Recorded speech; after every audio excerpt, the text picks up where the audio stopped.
Hello guys, welcome to UPSC point. आज के इस वीडियो में हम महात्मा गांधी के प्रमुख आंदोलन, ट्रिक और कोरिलेशन के माध्यम से याद करेंगे। इस वीडियो में मैं आपको तीन चीज़ें प्रमुख रूप से याद करवाऊंगा। पहली तो महात्मा गांधी के प्रमुख समाचार पत्र और पत्रिकाएं, इसके बाद में महात्मा गांधी के सभी आंदोलन आपको ट्रिक और कोरिलेशन से याद करवाए जाएंगे और कौन कौन से घटनाक्रम उनसे जुड़े थे वो भी आपको यहाँ पर याद करवाने वाला हूँ। इसके अलावा दोस्तों, महात्मा गांधी द्वारा जो आश्रम स्थापित किए गए थे उन्हें भी आपको ट्रिक और कोरिलेशन से याद करवाऊंगा।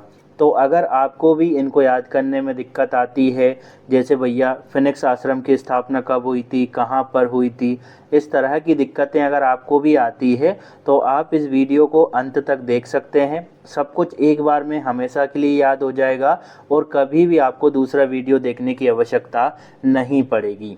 तो चलिए शुरुआत करते हैं महात्मा गांधी के प्रमुख समाचार पत्र और पत्रिकाओं से। देखिए दोस्तों, महात्मा गांधी की ये जो समाचार पत्र और पत्रिकाएं हैं उन्हें याद करने की एक आसान सी ट्रिक है धनिया। जो हम सब्जी में यूज़ करते हैं ना धनिया, वो वाला। डी से हो जाएगा अपना द ग्रीन पैम्पलेट, एच से हो जाएगा हरिजन, एन से हो जाएगा दोस्तों नवजीवन, आई से हो जाएगा इंडियन ओपिनियन और या से हो जाएगा दोस्तों यंग इंडिया। देखिए, महात्मा गांधी के प्रमुख समाचार पत्र और पत्रिकाएं अक्सर परीक्षा में पूछे जाते हैं, तो इन्हें हमेशा के लिए याद रखने का आसान सा तरीका बस यही है कि एक छोटा सा कीवर्ड आप याद रख लो, धनिया। ठीक है। डी से क्या हो गया अपना द ग्रीन पैम्पलेट, एच से हरिजन, एन से नवजीवन, आई से हो गया दोस्तों इंडियन ओपिनियन, या से हो गया अपना बाय ए, या से हो गया अपना यंग इंडिया। ठीक है। तो इस तरह से आपको ये सभी याद हो जाएगा। थोड़ा सा द ग्रीन पैम्पलेट के बारे में बता दूं, इसको प्रकाशित किया गया था 1896 में राजकोट से, और यह दोस्तों पूरी तरह से एक समाचार पत्र नहीं था। 8-10 पन्नों का एक प्रकाशन होता था एक पैम्पलेट के रूप में। ठीक है। तो इसको थोड़ा सा माइंड में रखिएगा। राजकोट से थोड़े समय तक इसका प्रकाशन हुआ, फिर बाद में ये बंद हो गया था। आगे बढ़ते हैं। अब महात्मा गांधी से जुड़े प्रमुख घटनाक्रम को हम याद करेंगे, प्रमुख आंदोलनों को याद करेंगे, तो वीडियो को बहुत ध्यान से देखना है। गांधी जी अफ्रीका गए, कब गए थे भैया? 1893 में। इसको कैसे याद करेंगे? देखिए, वर्ष याद करने में सभी को दिक्कत आती है, तो मैं आपको याद करवा दूंगा, चिंता नहीं करना है। क्या लिखा है, कब गए थे भैया? 1893 में। कैसे याद कर सकते हैं? देखो यहाँ पर क्या लिखा है, 9-3। तो आप समझ सकते हैं कि जब अफ्रीका गए थे ना तो उस समय उम्र कम होगी उनकी, है ना। तो गांधी जी जो है वो नोटी थे, नोटी, है ना। 9-3 नोटी थे, शरारती थे भैया, मजाकिया थे, छोटी सी उम्र में चले गए थे। तो अफ्रीका कब गए थे? जब नोटी थे, नोटी। तो 9-3। ठीक है। तो अफ्रीका गए थे 93 में। इसके बाद इन्होंने पहला सत्याग्रह किया 1906 में। कैसे याद करेंगे इसको? देखो, एक बात और कह देता हूँ कि 19 तो सभी में लिखा ही हुआ है ना। तो 19 तो हम याद करेंगे नहीं क्योंकि सभी में ही लिखा हुआ है, पीछे वाली गिनती ही हम याद करेंगे, है ना। तो इन्होंने पहला सत्याग्रह किया 1906 में। हमको केवल 6 याद रखना है। कैसे? इन्होंने जब पहला सत्याग्रह किया तो सभी ने उनको छी किया। छी, कितना गंदा आदमी है, सत्याग्रह से क्या होता है ना। इससे पहले तो सत्याग्रह किसी ने किया नहीं था।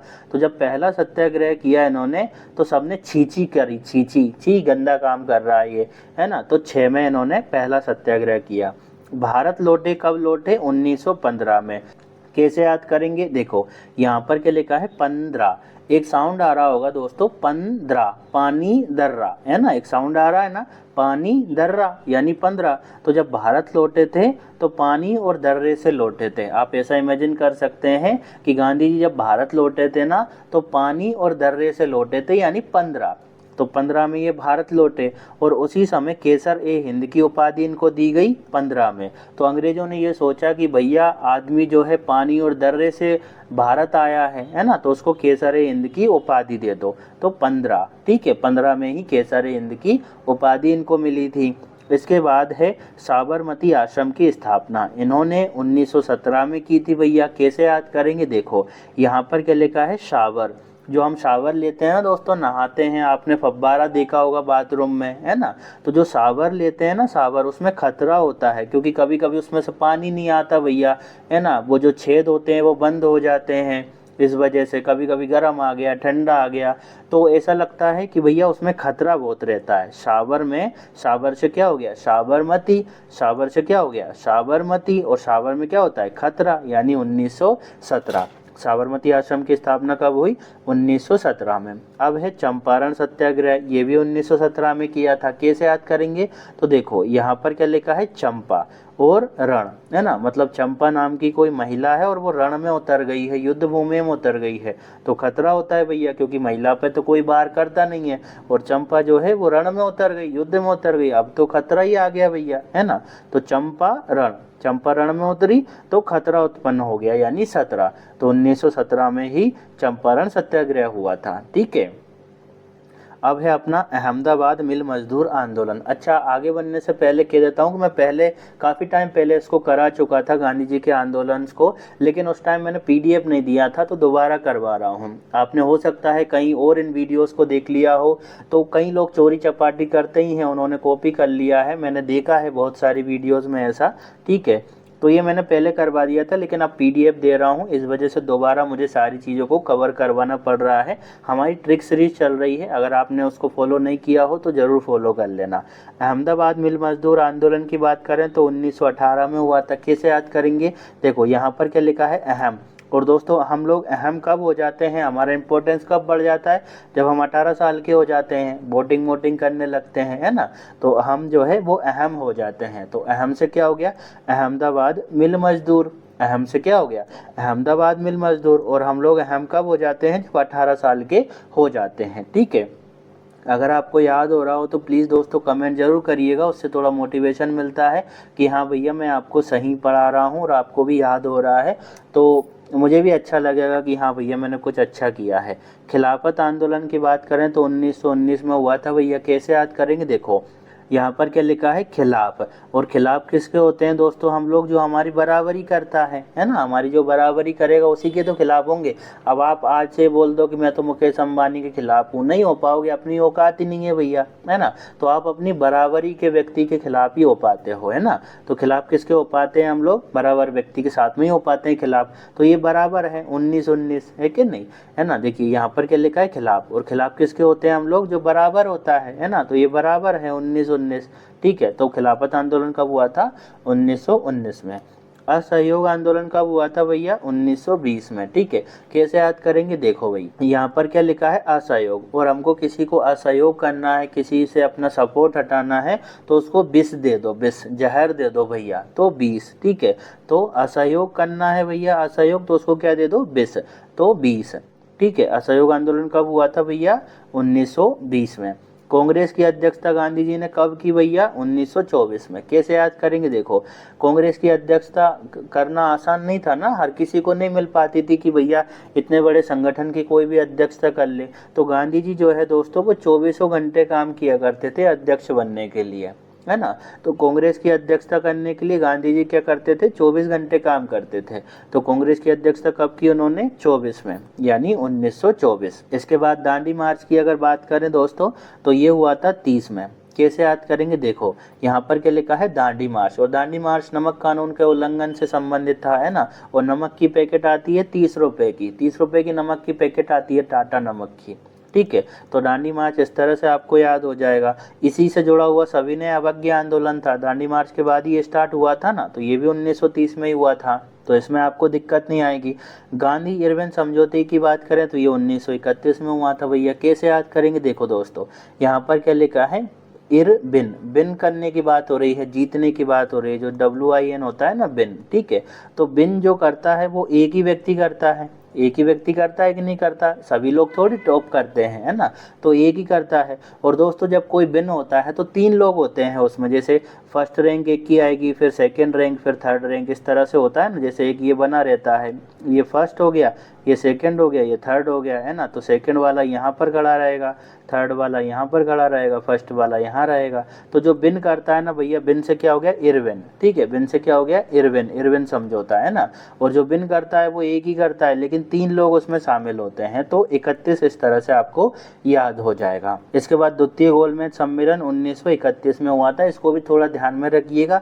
और वैसे तो ये आसान है क्योंकि यहाँ 2 लिखा है, यहाँ 2, ये 1 है, ये 3 है, इस तरह थोड़ा माइंड में रखिए। बहुत अच्छी इसकी मैं नहीं बना पाया हूँ, उसके लिए मैं माफ़ी चाहता हूँ।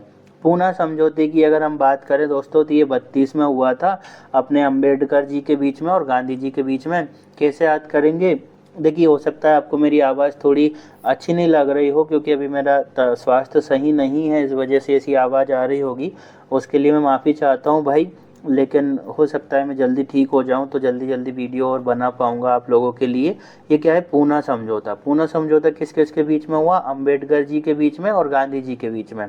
ठीक है, तो पूना समझौता हो गया दोनों के बीच में भैया, तो दोनों हंस पड़े, है ना, हंस पड़े, तो 32 के 32 ही दांत उनके सामने आ गए। ठीक है, तो पूना समझौता 32 में हुआ था। इस तरह से आप थोड़ा इसको कोरिलेट कर पाओगे। हरिजन संघ की बात करें तो ये अपने 1932 में हरिजन संघ की स्थापना हुई थी। ठीक है, तो इसको कैसे याद करेंगे? देखिए, हरिजन जो है ये दलितों को नाम दिया था गांधी जी ने, है ना, हरिजन। ठीक है, भगवान विष्णु से पैदा हुए, उत्पन्न हुए, इस तरह से। ठीक है, तो हरिजन जैसे ही दलितों को नाम दिया तो वो हंस पड़े, तो 32 के 32 दांत उनके बाहर आ गए। ठीक है, तो हरिजन संघ की स्थापना कब हुई थी? 1932 में। ठीक है, ये गांधी जी ने इसकी स्थापना की थी। भारत छोड़ो आंदोलन ये 1942 में हुआ था। ये तो आपको पता ही होगा दोस्तों, अगर आप लोग हिस्ट्री पढ़ रहे हो तो ये तो मैं याद कराऊंगा तो बेइज्जती जैसा महसूस होगा मुझे भी कि यार मैं भी क्या याद करवा रहा हूँ। महात्मा गांधी जी के प्रमुख आश्रम हुए, तो इनको कर लेते हैं। देखो भाई, फिनिक्स आश्रम जो है इसकी स्थापना कहाँ पर की थी? डरबन में। कैसे याद करेंगे? देखो, यहाँ पर क्या लिखा है? फिन। फन की बात हो रही है, मजा करने की बात हो रही है, फन की बात हो रही है ना। और हम लोग फन करते हैं लेकिन एक डर तो बना ही रहता है ना भैया, जैसे पुलिस ने पकड़ लिया, है ना, पापा ने पकड़ लिया, जूते मार दिए, है ना, तो फन से क्या हो गया? फिनिक्स, है ना, फन करते हैं तो डर बना रहता है, डर वन, तो डर वन में इसकी स्थापना की थी। पहले हम ये याद कर लेते हैं लोकेशन, फिर ईयर को बाद में देखेंगे। ठीक है, इसके बाद है अपना टोल्स्टॉय। टोल्स्टॉय आश्रम जो है ये जोहान्सबर्ग में स्थापित किया गया था, दक्षिण अफ्रीका में। कैसे याद करेंगे? देखो, यहाँ पर क्या लिखा है? टोल। टोल मतलब होता है बड़ा, और टॉय, है ना, बड़ा टॉय अगर किसी को मिल जाए तो सामने वाला क्या करता है? हंस पड़ता है, हंस पड़ता है, तो हंस जोहान्सबर्ग। ठीक है, इसके बाद सत्याग्रह। सत्याग्रह तो बहुत ही अहम होता है दोस्तों, है ना। गांधी जी ने सत्याग्रह किए तभी तो वो सफल हो पाए ना। तो सत्याग्रह जो है दोस्तों, सत्य से आग्रह किया, सत्य का आग्रह किया, तो वो अहम होता है, अहम। तो अहमदाबाद, सत्याग्रह आश्रम कहाँ पर है? अहमदाबाद। शावर जो है दोस्तों, साबरमती आश्रम, ये भी अपने अहमदाबाद में ही स्थापित हुआ था, गांधी जी ने इसकी स्थापना की थी। कैसे याद करेंगे? देखो, यहाँ पर क्या लिखा है? शावर। और शावर दोस्तों इम्पोर्टेंट होता है, अहम होता है ना हमारे लिए, है ना, नहाने के लिए जरूरी होता है भैया। ठीक है, तो शावर से क्या हो गया? साबरमती। शावर से क्या हो गया दोस्तों? साबरमती। और शावर अहम होता है, तो अहमदाबाद। इसके बाद अनाशक्ति, ये आश्रम जो है कौसानी में स्थापित किया गया था। कैसे याद करेंगे? देखो दोस्तों, ये क्या लिखा है? अनाशक्ति। किसी को अनासक्त कर दो भैया, है ना, तो कोसते रहो, उसको कोसते रहो, तो कोसानी, कोसानी, है ना। तो किसी को अनासक्त करना, उसकी शक्ति छीण करना है भैया। ठीक है, अनासक्त करना है उसको, है ना, शक्ति मक्ति खत्म करना है उसको, तो शक्ति से क्या हो गया? अनाशक्ति, है ना। और अनासक्त करना है किसी को तो कोसते रहो, कोसानी। ठीक है, तो ये कोसानी में है। इसके बाद सेवाग्राम जो है दोस्तों, ये वर्धा में इसकी स्थापना की थी गांधी जी ने। अब कैसे याद करेंगे? देखो, यहाँ पर क्या लिखा है? सेवा, है ना, सेवा। और सेवा करते हैं तो वरदान मिलता है, वरदान, तो वर्धा।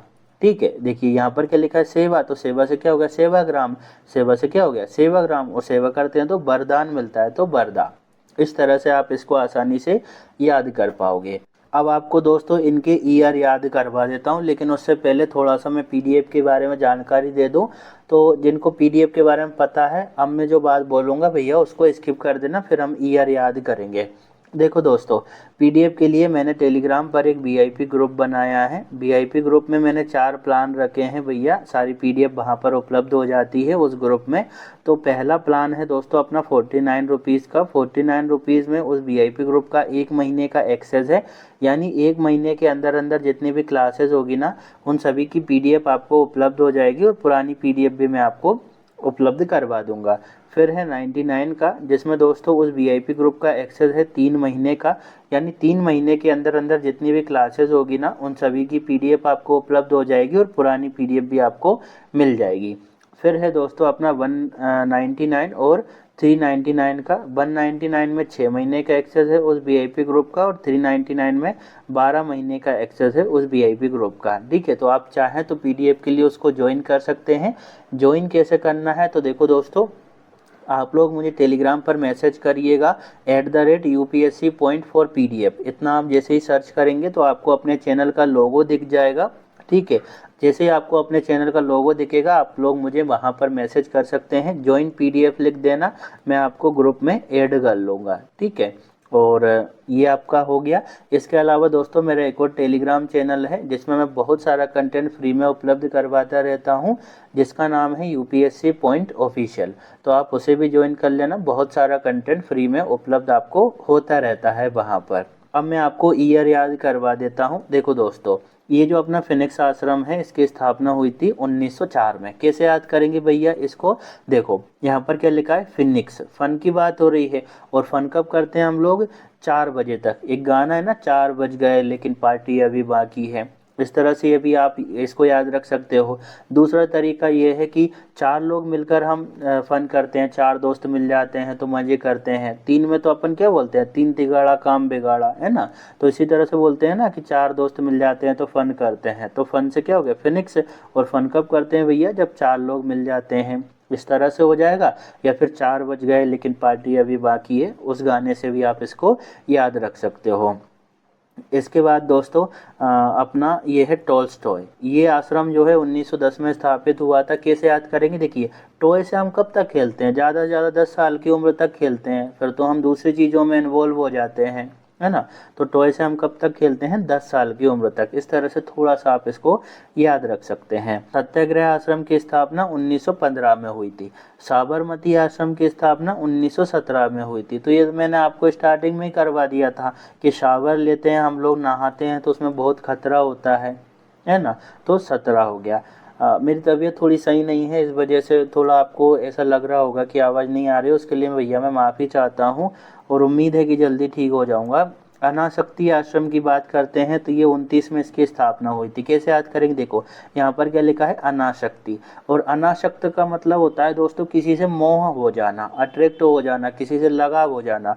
तो हमें मोह किससे होता है, किसी लड़की से होता है, लड़की को हमसे होता है, तो दोनों को मोह हो जाता है, दोनों एक दूसरे के प्रति अनासक्त हो जाते हैं, है ना। अनासक्त हो जाते हैं कौन, दोनों हो जाते हैं, तो दोनों। ठीक है, इस तरह से। सेवा की बात हो रही है यहाँ पर, सेवाग्राम, है ना। और सेवा से तो हमारा 36 का आंकड़ा है भैया। सेवा हम लोग किसी की करते नहीं है, आज के टाइम में कौन सेवा करता है ना। तो सेवा जो है, सेवा से हमारा 36 का आंकड़ा होता है, तो 1936। इस तरह से दोस्तों आपको ये याद हो जाएगा। जो फ्री वाला टेलीग्राम चैनल है ना, उसको ज़रूर ज्वाइन कर लेना, जिसका नाम है UPSC पॉइंट ऑफिशियल। और अपनी ट्रिक सीरीज चल रही है जिसमें दोस्तों टारगेट है कि 100 इंपॉर्टेंट टॉपिक्स को मैं आपको ट्रिक और कोरिलेशन से याद करवाऊं। तो वो प्लेलिस्ट ज़रूर फॉलो कर लेना अगर आपको याद करना हो तो। और अगर आपको अच्छा लग रहा हो भैया कंटेंट, तो प्लीज़ थोड़ा बहुत कमेंट ज़रूर कर देना, उससे मोटिवेशन आता है कि हाँ हम सही डायरेक्शन में मेहनत कर रहे हैं। और मिलते हैं अगले वीडियो में। आप सभी का बहुत बहुत धन्यवाद।